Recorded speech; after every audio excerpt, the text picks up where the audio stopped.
Olá, você que nos acompanha aqui no nosso canal do YouTube. Este é o quadro Aflições do Dia a Dia.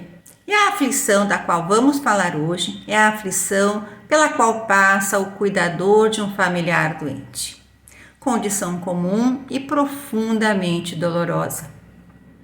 Cuidar de um paciente que detém uma doença crônica, degenerativa, congênita, terminal às vezes, pode ser extremamente desgastante. Desgastante do ponto de vista físico, emocional e espiritual, também energeticamente nos desgastamos. E a gente pode analisar esta condição de cuidador que sofre de dois aspectos: o sofrimento pela compaixão e o sofrimento pela responsabilidade.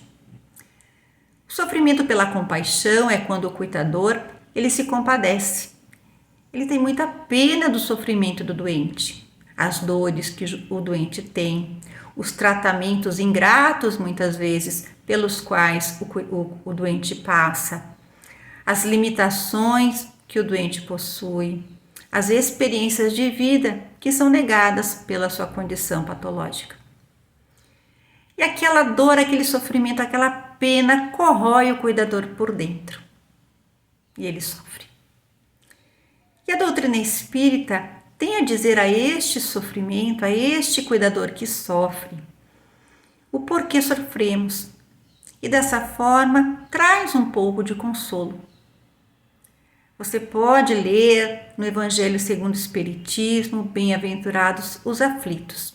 Ali vai falar sobre a causa, a justiça das aflições e também para o remédio das aflições.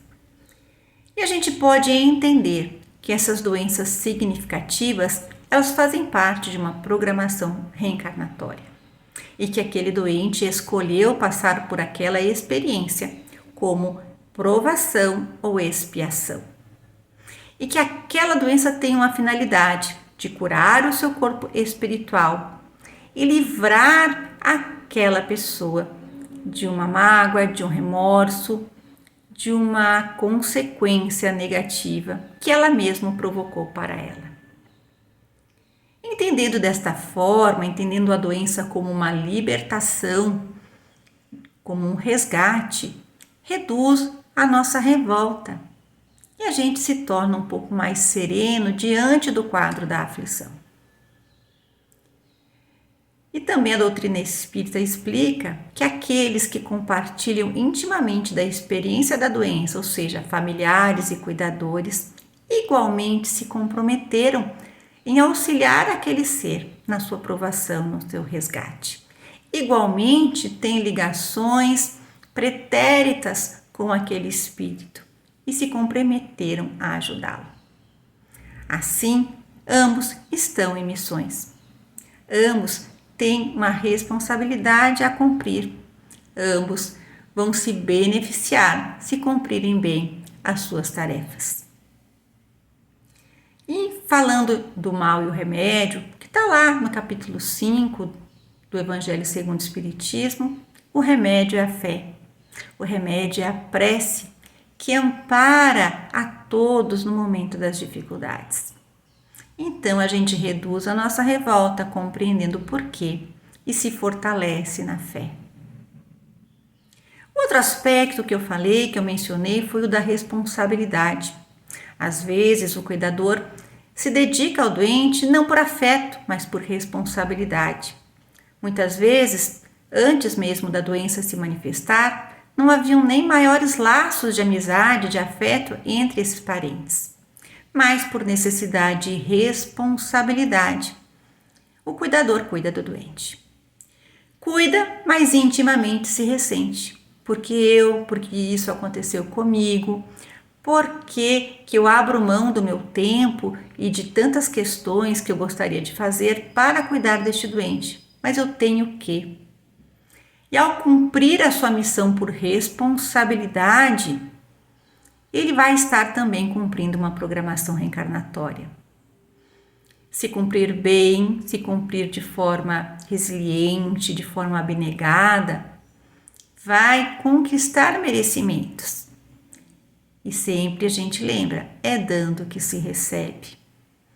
Então a gente vai resgatando, às vezes, dívidas, débitos que temos uns com os outros, justamente obedecendo a responsabilidade de tomar conta de um familiar doente.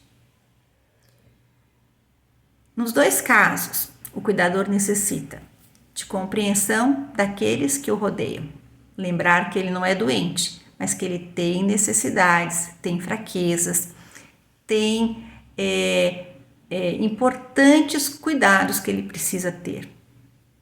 E esses cuidados dizem respeito a questões físicas, ou seja, ele precisa de suporte, ele precisa de descanso, ele precisa que a família e os amigos, de modo geral, o ajudem nessa tarefa, para que ele possa ter o seu momento de descanso e lazer, que ele possa também se dedicar à sua vida um pouco.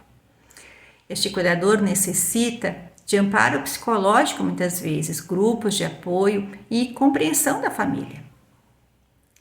Esse cuidador precisa, se em algum momento perder a cabeça e se irritar, se impacientar, ele necessita da compreensão. É o momento dele tomar um fôlego, se afastar um pouco, descansar um pouco.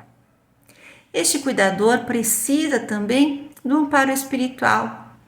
E aí todas as terapias espirituais que beneficiam o doente vão beneficiar igualmente o seu cuidador. Então vale o Evangelho no Lar, importantíssimo. Vale os tratamentos da casa espírita, né? O passe, a água fluidificada, a cirurgia espiritual. Vale terapias complementares como o reiki, como a acupuntura, como os florais, que auxiliam a passar por essas dificuldades, por esses momentos difíceis. Vale a conversa fraterna, em que o cuidador pode desabafar um pouco as suas dificuldades e os seus problemas. Então, se você é cuidador, entenda o que está passando. Se você está próximo de alguém que é cuidador, auxilie, ampare, ajude, na medida do seu possível, aquela pessoa que igualmente está num cumprimento de uma missão.